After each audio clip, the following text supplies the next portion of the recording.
It's time to start your life the way it is meant to be. There's only one time when it will be too late, and you don't want to wait for that. This is Now or Never. The choice is yours. Your host is Karen Wright. Today, you're about to meet some amazing people. The stories are not always happy ones, but they define a healing process.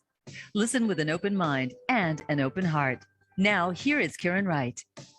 Listeners, welcome to the show. Now or Never, the choice is yours. And I appreciate the fact that you've taken the time to be with us today, now, in the present. Today, we have a wonderful guest with us, Tran. How are you doing today? I'm good, Karen. Good. Now tell everyone where you're at right now. Am right now. I'm living in the state of Missouri in St. Louis. So the big arches, right? Isn't Missouri? Yes. No. Yeah. Oh, yes, got that right. Sometimes I'll say things and I'll be like going, well, maybe that wasn't correct. But Missouri, I love that. I actually we drove through Texas, from Texas through Missouri to Chicago back in the day. So it's actually a really pretty area. So thank you so much for being here with us today. It's going to be such a pleasure. And my guests, you're in for a treat today. As you know, at the beginning of each show, I want us all to get grounded and centered. And so if you're in a safe environment, I want you to close your eyes with Vu and I. And I just want you to close your eyes for a moment, taking a deep breath in and releasing. And just for a moment, put your finger in the middle of your forehead. I want you to feel that finger on your forehead. Take another deep breath in and releasing. And now wrapping your hands up around your shoulders, giving yourself a big hug. We all need a hug. And giving yourself a nice deep breath in and releasing.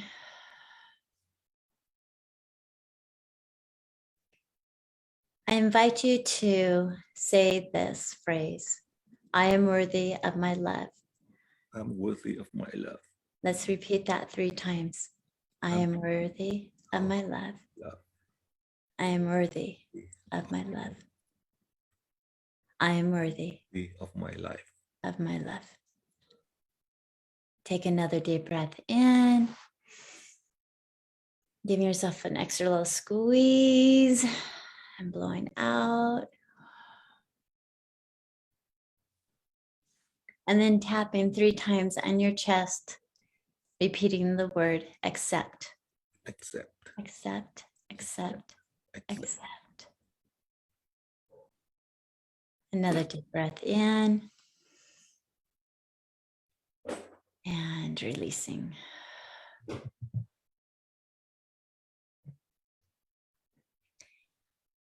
For a moment, I want you just to sit and feel your presence and being in the now, wherever you're at, finding gratitude in your heart. Another deep breath in and releasing.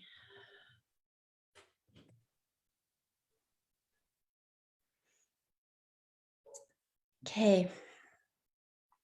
Thank you, listeners, for doing that with Vu and I. And it's always so nice just to take that moment, inviting our hearts and souls to connect, to be together as one. And as we continue, I love my affirmations. Listeners, you know this is the time. Get your sticky notes out and write down the affirmation for this week. Put it on the mirror, put it on the wall, put it in your car so you do not forget it. Affirmations are so important, and they give us that lift in life sometimes when we're struggling and we see these words, and words are so powerful and can do us so good. And I invite our guest, always Vu, as I read the card to you, to share with the audience, the listeners, what came to your mind when I read this card? How does it apply to you? Okay. And I never look at the cards. And my listeners know that. This is like, woo, here we go. Okay, so this is what it says. I am grateful to be alive. I am grateful to be alive. So when I read that, how did you feel? Well, in my case, that is something that as a survivor, I have lived through the turbulent times in Vietnam during the war. Mm-hmm. And to see how uncertain we are on Earth, to be able to, like, for example, to look up the sky in the morning when you wake up, or to walk and just feel the breeze. That is something to be grateful, because I knew in that one moment, everything can just disappear. Yes. And like you said, it is unknown circumstances that your life happened. And every day was a blessing to be alive because of what you experienced. And my guess, you're going to learn more as the show goes on about Vu's experiences. But to be grateful to be alive, that breath of air, just like we just got done breathing, and how we take breath for granted and how important it is. That's what keeps us alive. And to me, that is the gift that God gives us, is that breath of life. And looking up in the sky, like you said, and feeling the breeze on your face, realizing we are alive for one more minute of the day, and how wonderful that is. So thank you, Vu, so much for sharing. Listeners, the affirmation for today is, I am grateful to be alive. Write that down, put it to where you will always remember. November's the thankfulness, the gratitude month, and that gratefulness to be alive is right on key, right on point for this month. So thank you, cards, for popping out with us today. This was good. I want to introduce listeners, Vu. And first, we're going to learn a little bit about the show. Today's show is Finding Gratitude, Meaning, and Purpose in Unusual Circumstances.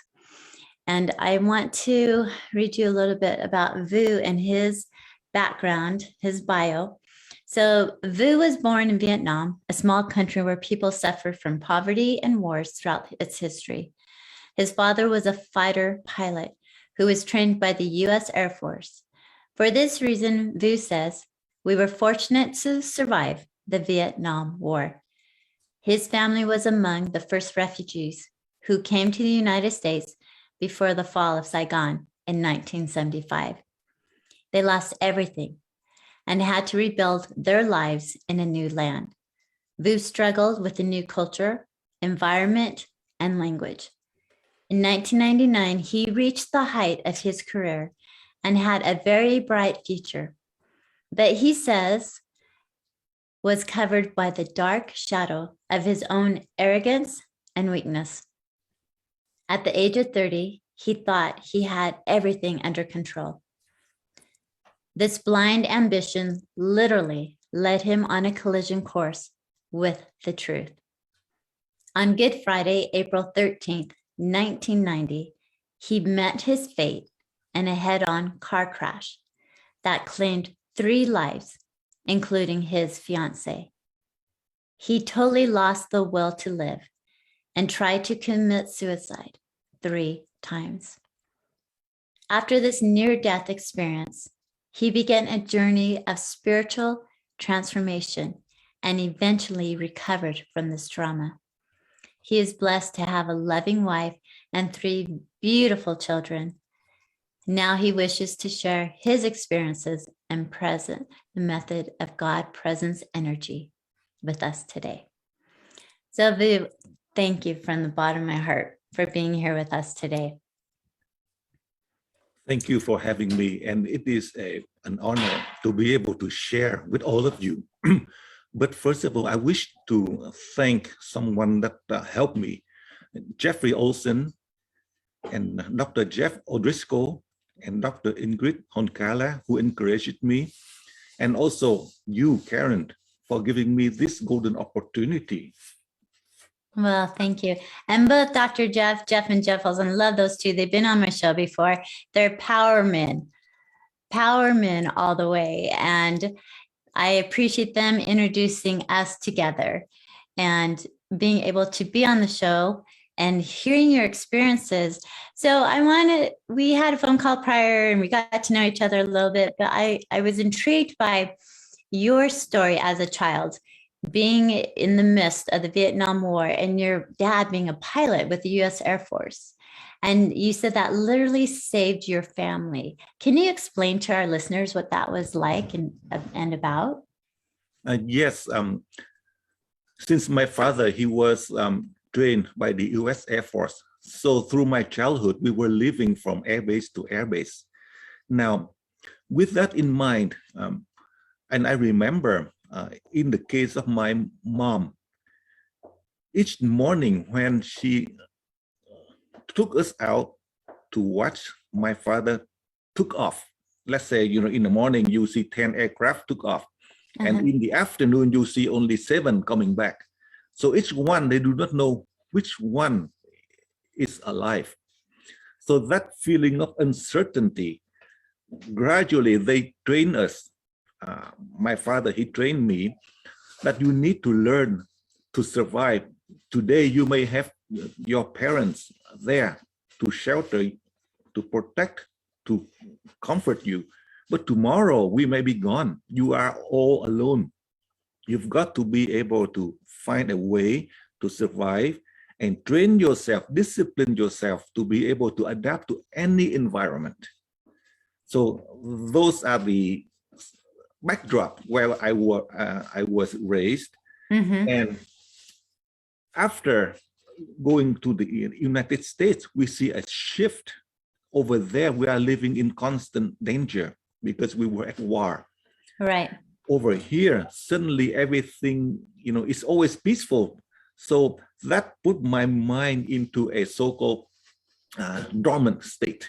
Over there, we were always on the alert. And over here, suddenly, in my Vietnamese way, I'm thinking of being so lazy in a sense. Right. Because you're not on point. When you're over there, you have all that turmoil going on and you're constantly looking over your shoulder, thinking what's happening next. So your family comes to the US.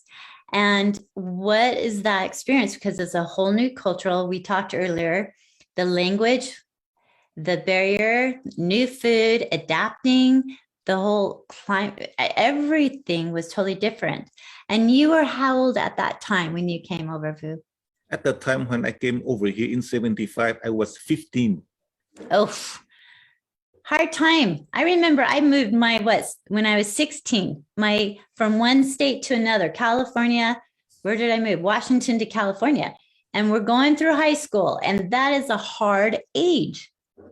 And you're coming from complete different country and not being able to speak. So in your mind as a 15-year-old, going to school and seeing everyone, you probably felt like you were isolated and totally by yourself. Definitely at that time, and I still can recall that feeling because I was so helpless. I was deaf and mute, and all of my friends, I remember because my first year, it was in Lake Washington High School in Kirkland, Washington. Now, the first year, they welcomed me. They were so kind to help me because knowing that, I was not able to speak. And I can sense how sincere they are. My teacher would ask me to stay back after school to try to help me with the homework. My friends, they are trying to help me, to get the books and everything. It is a frustration because I could not express my thanks. I just acknowledge and know that they were kind to me, but I am not able to. But then again, at that age, how our mind, are so open. The next year, I was able to speak English well. It was 1 year. It was in the environment that, you are forced to be able, you've got to be able to communicate. Yes. So, and our young mind at that time, we are able to absorb and learn fast. So, next year I was able to communicate and be like an American boy. Were you eating hot dogs and hamburgers and French fries too? Yep, definitely. I bet the food culture was like hard on your body. Getting used to the food here was it a huge difference or not? Well, for us at that time, for my parents, it was hard. I remember my mom, she was trying to look for, from the Oriental store to look for the rice and some of the food that she used to. But for us, we adapted very well. I had many of the American friends, and we loved the food. To us, it was not that big of a difference, but to my parents, it was. Which makes total sense. And I love the fact that the people in Kirkland, Washington opened their arms to you and your siblings. So how many siblings did you have? I have one brother and one sister. I'm the eldest. Okay. And so they're looking up to you as the older brother, seeing how you're adapting. And did they have as easy of a time learning the language, your younger brother and sister? They had a much easier time than me. Okay. Yes, they adapted better than me. That's interesting. Because how much younger were they? My younger brother, at that time he was 13, and my sister, at that time she was 9. Okay. So literally, the younger the age, sometimes the quicker you're adapting because you're learning quicker and you're not so set in ways. Huh. And also because I believe it is also the upbringing in Vietnam, because at that time I was just barely there to really know what's happening and to be educated in Vietnam. So all of the principle, the thinking was already in my mind to prepare, because I was about, like my father, he trained me to prepare. You're going to be in a service because we were at war. So you've got to train yourself, discipline yourself, because you are going to be in the military one way or another.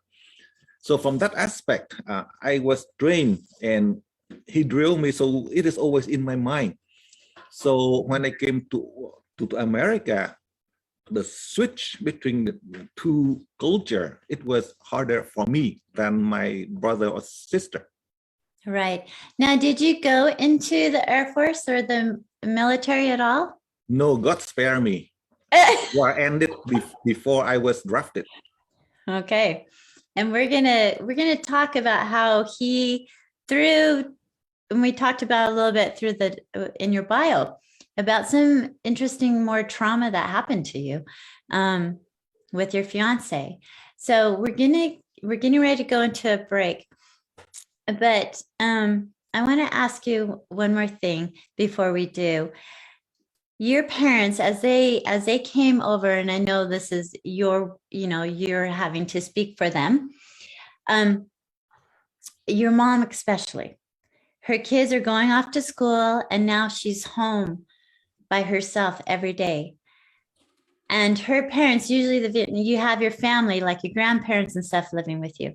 Did that happen? Did the grandparents come with you? Her parents? No. So she was all by herself. Yeah, we came and she had no English skill. So immediately when we came over, my father and the sponsor found her a work. She was being able to work in a factory, a seamstress. So she was able to work all day and then go home and adapt to the new culture. Okay. So that probably helped her a lot because she got to meet people and start listening to the sound of the English language, the accents that the Americans have. And I'm sure that helped her a lot. Yeah, it did. And did she like to sew? Was she a seamstress back in Vietnam? Oh, in Vietnam, she did very little, but when she came over, that was, the only thing she could do. So. Well, there we have it. Listeners, we are going to break, but stay tuned with us as we come back and speak more with Vu about his near-death experience after this message. We'll be right back. Okay, excellent segment. We're all clear. Back in a couple minutes. Okay, thank you. That was good. Okay. How'd you feel? Good. But I just have to, just like you mentioned, I have to be aware of, the timing, in terms of the answers to make sure I'm disciplined, because usually I can keep on going and then forget about the timing. So I've got to discipline myself to remember the time mark. So to keep the answer short and precise. Yes. Well, you're doing great. And if you run over, I'm going to do this. Okay. I'll be like, that's enough. Time out. Boo, time out. Yeah. I got another question for you. Yep. Which is totally fine. We can do, the listeners get it. And Facebook people, they see us on the back end like this, and they're always like, oh my gosh, Karen, now what are you doing?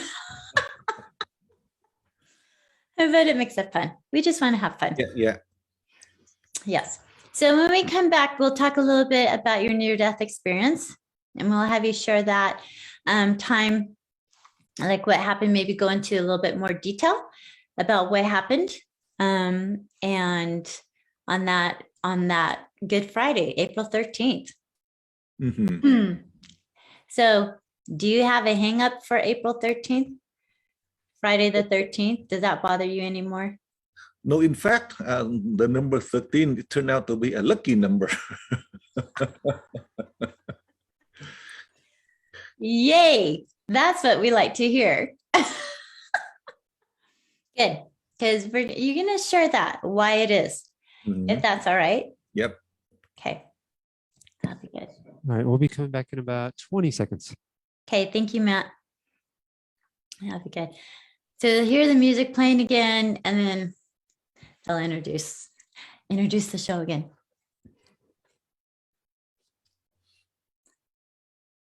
Empowerment.com.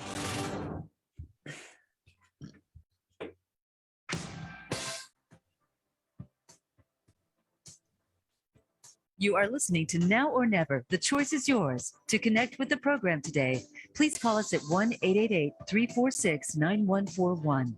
That's 1-888-346-9141. If you'd rather send an email, the address is Karen@shinenowornever.com. Let's get back to this week's show. Here again is Karen Wright. Listeners, welcome back. We have had the privilege of listening with Vu Tran, who is from Vietnam. He moved to the U.S. back in 1975. Is that correct? So we have been talking a little bit about his experience coming into high school age at the age of 15, learning the English language, his family, his mom adapting. She was able to find a job as a seamstress in a factory, and cultivating and learning to love the U.S. Now, in the bio, I read something back on Good Friday, Friday the 13th in 1990, April the 13th. You had a near-death experience. I would love you to share this experience with your heart, whatever you feel comfortable in sharing.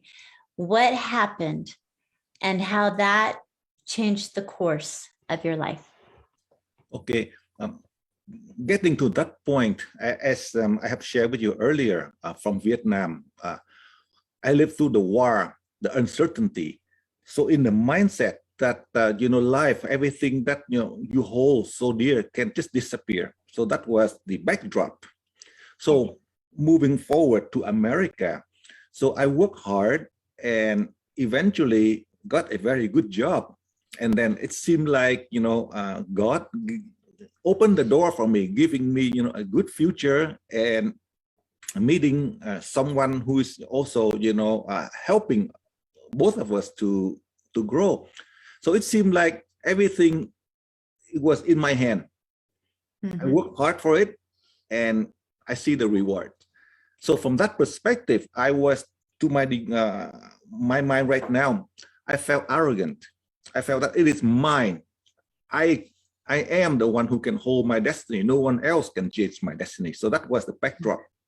Okay. Now, on that day, we were both having a day off. So we went to the beach, to Carmel in California. Mm-hmm. So we went and then returning back. And I remember as we were driving back at night, and I just looked over and saw her smile and look back. I mean, I can still see, look back, and then the light was right in front of me. So it was a head-on collision, and everybody died. And I remember by the time I look back, see the light, and suddenly I don't feel anything. So it is a sense of, floating. I do not know how to describe it, but it is a sense of you feel everything, but you are not the body, you don't feel the pain. So, and I noticed seeing, basically it's just like a sensor. I just sense that she's going and I'm just following. And then at the light, it is a light, and she turned and said, "You cannot come, you have to go back." And after hearing that, suddenly I felt, like a sinking feeling. Now we've talked to many of those who have experienced the same, that sinking feeling. And then suddenly I'm back into this heavy body, and I can sense it because it is suddenly heavy. It was so light, and then back and heavy. And then I look at myself and look over, I feel the blood and everything. Later on, the police was saying that it is a miracle that you survived without even a serious injury, because at that time we did not have seatbelt. So basically I went into the windshield. In fact, my eyes was still open because my contact lens was still on the windshield. Oh my gosh. So I went right into it with my eyes still open. It was happened like so fast that the eyes could not even blink. So I remember in just a blink of an eye, everything just disappeared. So as I was lying in the emergency room, now at that time when the doctor told me that, okay, they cannot save her, it was a massive brain injury. So she died instantly. Okay, so the doctor told me at that time, I was lying in there feeling numbed. I could still, the feeling like, you don't know what to do, how to react anymore. You feel numb. So as I was lying there in the dark emergency room, suddenly that voice hit me in Vietnamese. Con tính toán, ta định đoạt. You plan things, I make things happen. And upon listening, and I knew exactly who told me that. So from that moment, I mentioned, okay, so now you give me the chance here, I'm yours. So just like that, you turned yourself over to God, the higher being, the universe, whatever your faith is. Even though I did make that commitment, but then going through the weeks, the months afterwards, the physical body still going through its own course, the injury, the trauma, the emotions. So at one point in time, I felt, nope, this is too much for me. I cannot take on this journey. So I decided to bail out in a sense, 3 times. But then God is such a loving parent who can treat us just like a teenager. You see, I make a promise, but then, I just like, a father, you make a promise and you try to, okay, I will do this job, but then along the way you get distracted, or because you are so immature, so whatever. But he's so patient and he is very wise to let me take and then allow me to see. You see what you are doing. I have put all that effort and time, and you are not able to see what I planned for you. By the time I realized that, then all of that dropped, because when he mentioned that you don't see what I planned for you, and that was the moment. And since then, I start on the course, and then being guided and being led, it was, one step at a time, and gradually all the way until this day. Yes. So it's almost like taking baby steps. When you, after your near-death experience and you're lying in the hospital, you're feeling the pain, the emotions, the guilt, the fear, like, why did my love have to leave? Why did I have to stay? What is my plan? What is my purpose? And like you said, it didn't happen. The answers didn't come overnight. You still, even though you struggled, and you were right there. You saw the light, you were out of your body, you felt the lightness. And as you were saying, because Jeff has mentioned the same thing, as you're being pulled back, you feel the weight just coming down upon you. And when you're saying that, I could feel that, because I've been in the depths of hell when I lost my daughter, and feeling like just the heaviness. And it was the emotion. I wasn't hurt. It was all the emotion and the physical agony that I played upon myself, and the guilt trips and this and that heaviness. And you said that you tried 3 times to take your life. Yeah, because at one point, and I remember this, at one point, it seemed like, earlier we were talking about being grateful. I mentioned, that being grateful that you can breathe the air and feel the breeze. Yes. At that time, for me, it was a torture, because as I breathe the air, I keep on saying, why am I alive? I do not deserve to be walking on earth. And feel the breeze. It was like all the needle pointing, puncturing me. Because I feel, why am I still walking here? So at that point, in a sense, God allowed me to sink to that depth, to get to the point that, okay, I'm done. I cannot handle this anymore. Mm-hmm. So that later on turned out to be a blessing, because I'm able to gauge to the depth of human depression. And that is how I'm able to help those. And it turned out to be, right now, I'm working in the emergency room. There are so many people who lost hope. There are so many people who right now feeling so depressed, so stressed, that they get to the point of, being suicidal. Mm-hmm. And I can gauge to that point, because, at that time, the only way for me to think of, the only thing that it was on my mind is to bail out. Right. Well, you had a glimpse of what it felt like out of your body, and what the other side could be like as you're going towards the light. And I've heard with lots of near-death experiences that the hardest thing to do was to come back after you've experienced that, because there's much more out there than what our soul wants, but yet our body, we're still committed to our body for this time, for a certain amount of time.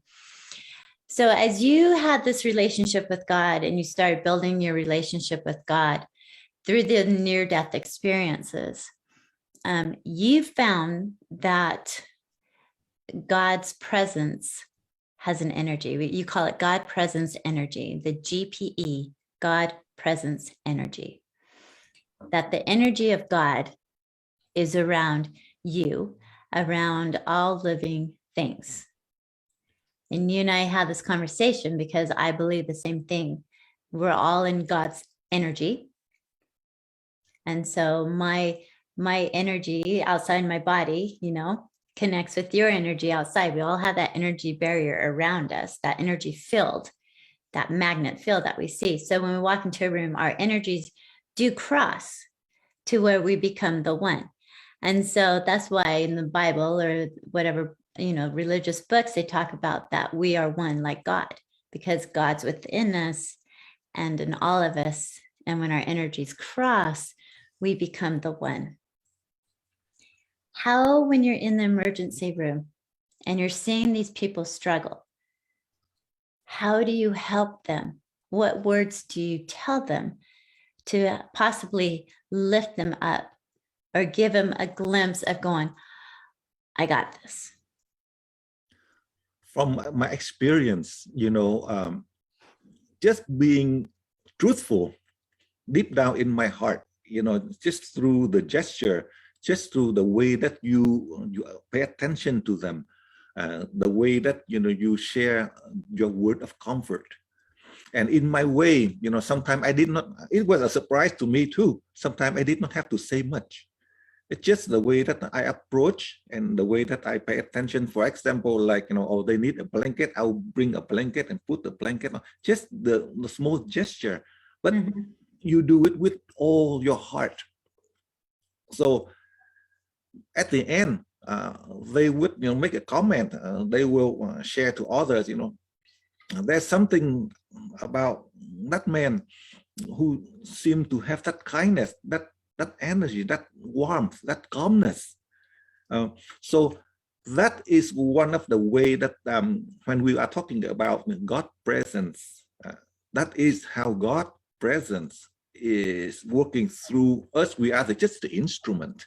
Right. You see, so that energy can flow through, and we just happen to be right there, just like the wire connecting, and by our thinking, by our words, or by our action, the way we connect to them, God presence energy is flowing through. Sometimes you may not say anything.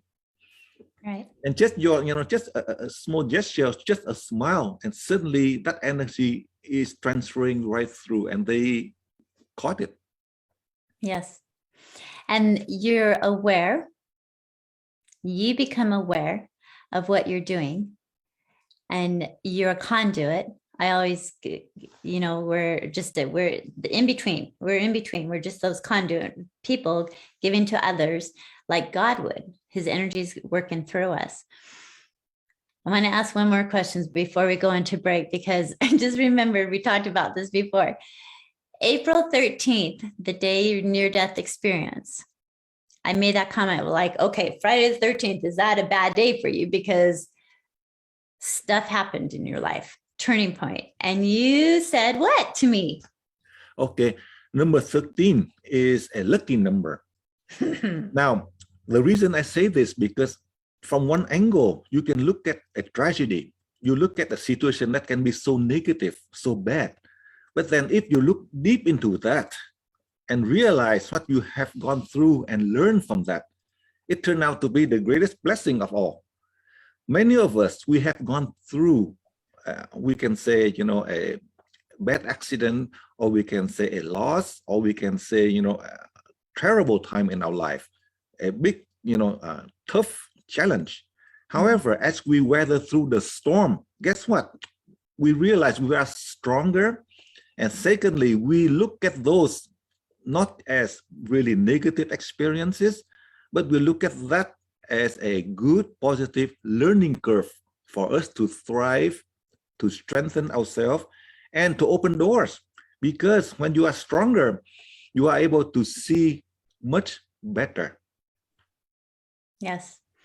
And that is the gift that you're able to do, because not everybody would look at what has happened to you and being able to turn it a 180 around and say, you know what, this tragic thing happened to me, but now I see it as part of my experience of growth and the positiveness that it has happened to me and my life and my plan that God had for me.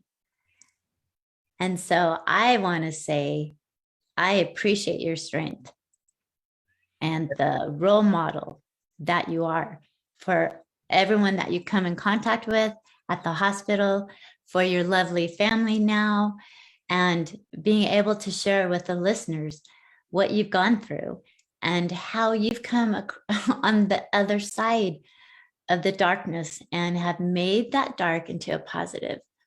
And it's beautiful guests like you on my show that fill my cup every week. You guys fill my cup up. So thank you so much. Thank you. Yes. Yes, we're getting ready to go into break. Stay tuned with us as we come back with the VU. And remember our affirmation. I am grateful to be alive. We'll be right back after this break. All right, perfect. Good job. All clear. Back in about 2. Okay, thanks, Matt. Mhm. Hey, that was great. Yeah, and to touch on that point that you just mentioned, the core of how I am able to deal with it is the complete surrender. How does one completely surrender? Well, in my case, again, like I was saying, it was a tragic, but then it turned out to be a tragic accident, but it turned out to be a blessing, because at that moment, it seemed like my ground zero. It was that moment I was lying in the hospital emergency room, feeling numb, lost everything, and realized that you also lost your life. You see? So that was my so-called reset button, ground zero. Okay. So at that moment, I realized, okay, all I knew in the past, okay, my intellectual, all of my experience, all of, everything, talents in life had nothing to do with how am I able to recover. You see, the only thing is at that moment, and luckily at that moment when I realized that voice came and I surrendered. And that was the point that I'm able to lock on that voice and say, okay, now I know you are in charge. I surrender. They call that awakening. Yeah. Yes. When we learn to surrender and we're awake, the awakening where we allow God to move us and our intuitions open up.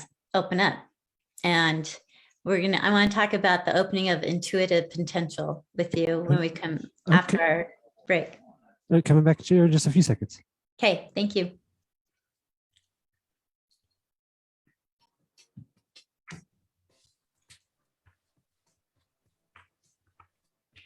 You are listening to Now or Never. The choice is yours. To connect with the program today, please call us at 1-888-346-9141.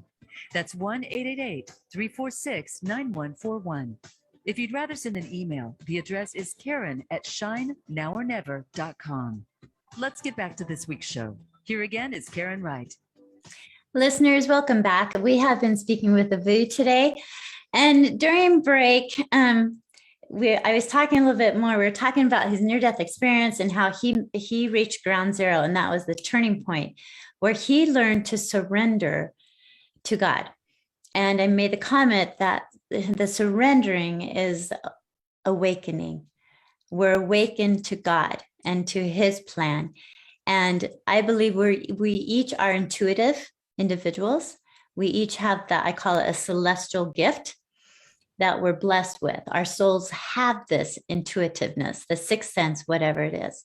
Some of us feel, some of us are visionaries, some of us, hear or just know stuff is happening and being aware of it and surrendering yourself.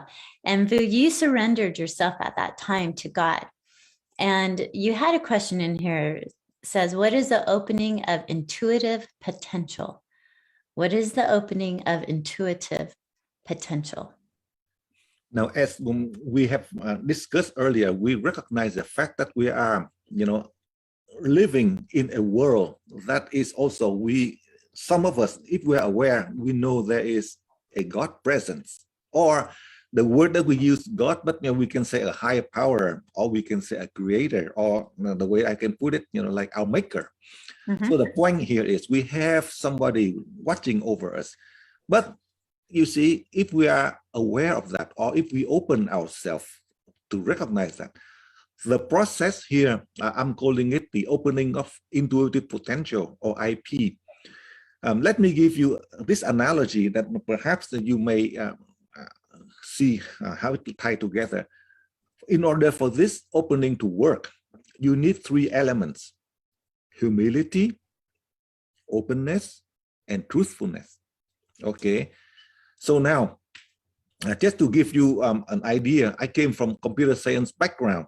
So let's say you have an application you want to install. So first, before you do that, you need to do a system check, to review the 3 categories. Do I have enough memory for the system to work? Do I have enough disk space to save the software? And does my operating system, is it compatible? So in the same way, for this opening of the intuitive potential to work, each person will go through this process together, and then we will see. Each person will have to answer 3 questions. Do I have an open mind and open heart? Am I truthful to myself, to wish to know and develop God's presence? And am I humble enough to know and be guided by God's presence? Now, if the 3 questions are answered, each one of us will answer ourselves. And if all 3, then that opening will take place. So as we do, and we can go through the whole process together. It will take like about 1 or 2 minutes. And we all can see, because each one of us, we will go through this deep assessment ourselves as I go through. And then when it is done, I will say finish, and then it is done. And then each one, you will feel it yourself, right? So with these 3 questions, each one of us, we can just answer silently. Okay, so the first question here is, do you have an open mind and open heart? The second one, are you truthful to yourself and sincerely wish to find and develop God's presence energy? And the third one, are you humble to know and be guided by God's presence? So now just be very calm and reflect on those 3 questions. And each one of us, we just answer them deeply inside. And I will say begin, and we go through the calm and meditation. And when I say finish, then it is done. All right, begin.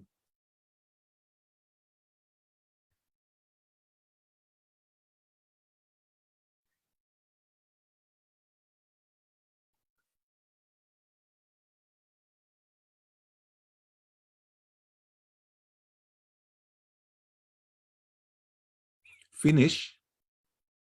Now, let me share with you. Just keep an open mind and remember, okay, remember your emotional state, your physical and mental state prior to this moment, prior to the opening. How you were, emotionally, mentally, and then later today or tomorrow or next week, after the opening, you will notice now, if you answer yes to all 3, that opening will take place. And guess what happened? The God presence energy will start to be active since you have that opening. So you just open the door to invite an honored guest, in this case here, God's presence into you. Each one of us, our heart, our mind, it's like a house. Now we just open. In the past, we were just being there with ourselves alone, finding answers alone. Now you just open the door and invite an honored guest. In this case, it is your loving parent who is responsible, loving, and wise. So now as you do, you see, as you open with these 3 questions, what we often call it the HOT: humility, openness, truthfulness. The hotkey, you see, with that hotkey, you just open the door to allow God present in. Now you will notice the active God presence energy, or GPE, going through your life. Suddenly, one day you are, going through traffic, and suddenly you sense something, and then it turned out to be an event that may help you to avoid an accident, for example. Exactly. Or sometimes you are at work and you feel so stressed, and suddenly, a friend come by and then just give you a few comments and lift you up. So those are the so-called God presence energy around that is constantly reminding you, because you have opened your intuitive potential, and be aware of that. Yes. And I love that. Thank you for doing that with us at this time, listeners. I hope you took advantage of it, but you can go back and listen to the recording as we walked through it. The VU walked us through. But not only, there's times in life where it's like, I look and I think, oh my gosh, I can't find my keys. I'm late. I'm like stressed. And then I stop and I'm like, okay, I'm avoiding something, or there's something else God has planned. So where are my keys? My keys show up and I drive down the road and there was an accident, just like you said. Seconds before, I would have been in the accident. And how, you never want to wish bad on somebody else, or that's the circumstance, but that was their destiny, not mine at that time. And things happen. And there's one of these I want to talk to you about. If you believe that each person has a destiny, because I know what my truth is, but I would love you to share with the people. Do you believe that each person has a destiny? From my own experience, I realized that each one of us, like going through life, especially in my case in Vietnam, so many uncertain, variable in life. Mm-hmm. So for sure, we try our best to make a choice. For example, like my father, he decided, okay, you've got to, if we were in Vietnam, you've got to learn to be educated so that you're going to be among the officers rather than, foot soldiers, because, we are going to be in the military one way or another. So with that in mind, so he already set, a path for me, going through my education and everything. But then that was the human way of planning. And there is another, and along the ways, things may happen that may alter your path. And that is how we discover our destiny. With the intuitive potential, you are able to see and you set your path. You can set your own course. Mm-hmm. Because, why? Because you are now in the past, I am on my own. So I rely on I drive manually. Mm-hmm. But now I just install a GPS. So the GPS will help me to get to my destiny in the best way. So I'm not going through, get lost and get through, all of the frustration eventually to get to that destiny anyway. So with that point in mind, we have a destiny, but our own intuition, based on our own knowledge meaning what we have learned on earth, 30 years, 60 years, 80 years, but comparing to the cosmic database, the GPS that contain billions of years of experience. So if you get that download to help you to set your course, you will make a much wiser plan, in a sense, mm-hmm. for your journey. So from that, I say that would be like, our destiny. Yes. And I'm always one to believe, my truth is that we can create, as long as we're doing it humbly with openness and truthfulness, right? And we allow the God's energy to be part of us, that we can create the destiny or our path, our journey. And as we go through the journeys in the path, they're up, they're down, they're rocky, they're terrible, they're swervy, they're happy, they're bliss, they're joyful, they're laughter, they're all over. It's like this amazing roller coaster ride. And we have all these emotions all the time happening to us in life. And one word of advice that you could give our listeners today before we close, what would you tell our listeners? One thing we need to be very aware of is the damage of selfishness and power struggle on Earth. By design, Earth was created with harmony, peace, loving among all of us together, living in harmony. But it was selfishness and power struggle that is just like a virus entering into the system that corrupt everything. So if we are going to be aware of, try to be aware of the damage of selfishness and power struggle, and try our best, you see, to lead a life to be effective witness, of the grace and the love that we have received and share that with others. I appreciate those words. Selfishness and struggle. A lot of times ego gets in the way. We think we're smarter, we understand. There's so often I'll be like in my mind, in my head, I'm in my own way. And I'm always like, ego, get behind, ego behind me. So I can clear and think with my heart and not so much with my mind. And your words of being kindness and thinking with your heart and giving of service to other people goes hand in hand with the being gratitude in your heart for being alive and how you can give back to others. And that's, to me, part of this great mission and plan in life, is being able to give. And part of the giving is also receiving. It's a balance. Yes. And so as we close today, listeners, I want you, special thanks to Boo. Thank you for being with us today. He was amazing. And remember the affirmation today. I'm grateful to be alive. And as we go start this Thanksgiving month, November, of gratitude, of thankfulness, abundance, remember to be kind and loving, get out of our own way, be of service to others, just like Vu just said, and open our heart and allow the intuitiveness of God to flow through us. That is my challenge for this week. Listeners, remember, the breath is a gift of life. Choose now and live. This world is not for sissies.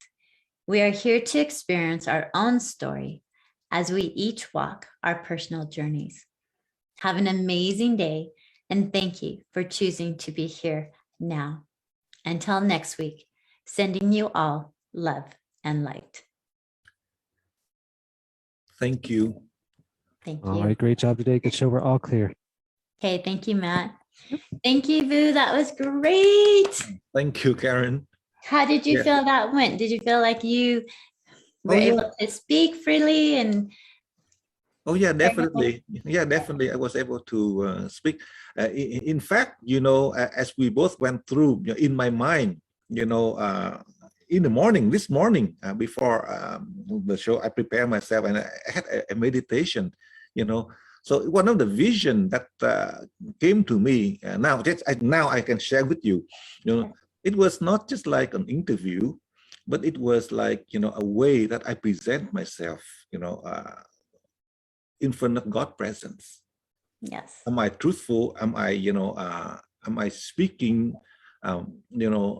to give encouragement rather than, some people, I can be like you mentioned earlier, I can be with my big ego, just try to, tell things, boasting about myself, my achievement, whatever.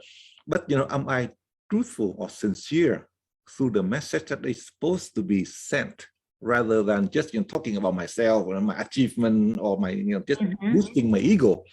So basically, it is an interview, but in my mind, it was in front of God's presence. Right, and that was the beauty of it, because you spoke with your heart, and I felt it, and I could sense it, and I know the listeners, they will feel it, and you have touched many, many lives with your story and sharing with thousands of people. So I truly appreciate you for doing this today. Thank you. Yes, thank you. Okay, so let's keep in touch. Oh yeah. Yeah, definitely. Based on the feedback, we can have follow-up session later on whenever. One of the point we can share with others as they start to have the active God presence in their life. So many of them, they will experience the changes, in their life journey, perhaps their destiny.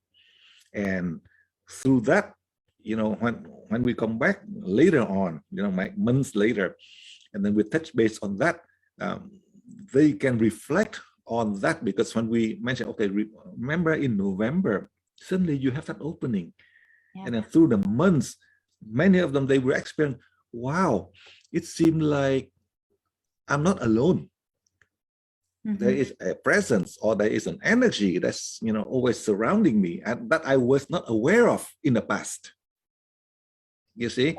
Yes. So, and then from that, and then we are going to into a deeper conversation about, like we were talking earlier, destiny. How do I know whether it is destiny, my destiny, that is aligned with the divine plan? What God, plan for me. I can have my own, God give us all the freedom. You can choose, your own path. And then, God also had a plan for you. Right. So whether it is in alignment or not, and those are some, some point that, we can go deeper. Yeah. Well, and it's digging a lot deeper, because there's things that happen with destiny that you're like going, okay, I didn't see this coming. And why did God want this for me? I mean, like you did, you questioned it. I just had this thought though, when you were talking about, we're opening our heart like a door, to allow God energy through us. I have a picture on my wall, and it's a picture of Christ, the Son of God, knocking out a door, this big wooden door. And the thing about the door, there's no handle for Christ to open up the door. The handle's on the inside, wanting us to open up ourselves for Christ or for the universe, for God, what the religion, whatever. And I believe that Christ was the Son of God, where other people believe he's, was a prophet. So either way, a wonderful being that walked this earth, that did miracles, and that had the energy of God through him constantly. But just that image came to my mind when you were talking about opening up your heart as a door. And I thought, just my insight, my little aha, which I thought about before, but today I just reconnected again, that we have to look inward ourselves and be able to open up our heart, keep our heart open. Right. So we can allow the energy to flow in and out. Yeah, in when you mentioned about the heart, there's a famous poem that is very famous in Vietnam, and I will send to you by email so you can see that. Okay. Poem. But that is a line that many philosophers over the years in Vietnam, they keep on referring to. That one line, it says, the heart is equal to 3 talents. Okay, so you may have skills, you may be very intellectual, you may be, a genius, your brain, but then the heart weighs 3 times more than the talents. That is the line of the famous poem in Vietnam. But I will send you so you can see the whole line. The point is, you see, a skill set can be learned. On earth, you can, go through training, and you can go through education, you can have a PhD degree, you can, you can have all of that intellectual or skills. But then without the heart, you see, the selfishness and the power circle, the way that I call it, the S virus, the selfishness virus, and the P virus, the power struggle virus, can enter. Now, once it's entered, you see, with your skill set, with your intellectual, everything, the selfishness factor and the power factor will start to dominate and corrupt the whole system. On the other hand, you see, you may have, you may be a mediocre worker, but then you have a heart, a sincere heart to help others. And guess what? It will take you much farther than anyone. Yes. So that is how, we've learned in Vietnam, the concept, and we've been teaching, the children, pay attention to the heart rather than, the intellect. Yes. There's a skill, you can go to school and you can learn all kind of skill you can learn. But the heart, to develop the heart to be a kind person, that is not easy. No. It's not. And I believe that during this time, this next season of life in the 2022, the heart's going to start opening up more for people, and it'll be beautiful. Yeah, one incident, earlier we were talking about how a tragic or a negative event can make a positive impact. Look at the coronavirus. Just God only needs just one tiny virus and stop the whole engine of the whole world. Exactly. Everything just stopped, just one tiny virus. And because of that, we as human beings, suddenly we are so tense, we are, so aggressive, because suddenly everything, we were used to in the past. I keep on reminding my children how it was prior to 2019 before the virus hit us, how life was. You are now living through a change, where everything is so sensitive. People can just explode because of the tension, the stress level, and all God needs is just one tiny virus to touch and everything. But then, like you said, that would be a trigger point, for us to go reassess, okay, how our heart, we are able to condition our heart. Yeah, I look at COVID as God's doing of all of a sudden, for a moment, we were all equal. No matter if we were in a third world country or in the United States. It happened to all of us the same. Just like the sun in the sky shines down upon all of us the same. We're all the same. Yeah. There's not one better than the other person. And it's almost like he was trying to equalize the world out one more time. And then quickly I felt like as soon as the shots came out, the, antidote, all that stuff, divisions started happening again, just like that. And I feel that contention. So there's going to be, I feel, other things that will continue to happen where God's trying to make us equal and opening up the heart with the service and the love. Yeah. And so that's just my thought process with all of it, that he wants us to realize that we're all the same. And he loves no one more than the other person, So that's just my thoughts. We are on the same line of thinking, and for me, when I was in Vietnam, my parents sent me to French Catholic school.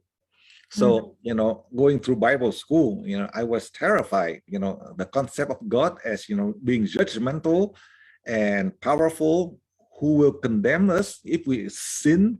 And then if I'm a sinful soul, I would be condemned to hell forever. So that really scared me, so, and also kept me a distance from God. Right. Okay, you are so powerful. You are, a wrathful, angry God. So I'm so afraid of you. But then after my experience, I realized, no, that was not it. God is a loving, responsible, and wise parent who is always patient. And we are, down here on earth, I'm seeing like earth as a home with so many souls. You would have, infants, you would have toddlers, you would have teenager on here, you have adults. So you all are together. Like you say, we're all together. But then for the infants, they are helpless. So God's presence will pay more, attention to them. And the toddler, God's presence will pay more attention, being like their playmates, because they are just discovering, I'm just going to take my first step. Yeah. And then for the teenager, now that is the one that gave us headaches, because they are the one who defies and rebel and, try to do many reckless things on earth. And that's why, our condition, the condition of our house, with teenager, how it is. It is, like a mess. That is why we need more like, the mature souls, that can help. And then, we're all together in the same house. So eventually, the teenager will start to listen, and then the toddler and the infants, so we're all taking care of one another. So that is where it is. But the condition of our planet right now, the house is a mess. Mhm. Yeah, there's being some cleaning done. Yep. No, well, thank you so much, Boo. I Okay. appreciate this time with you. And yeah, send me that poem. I appreciate that. And then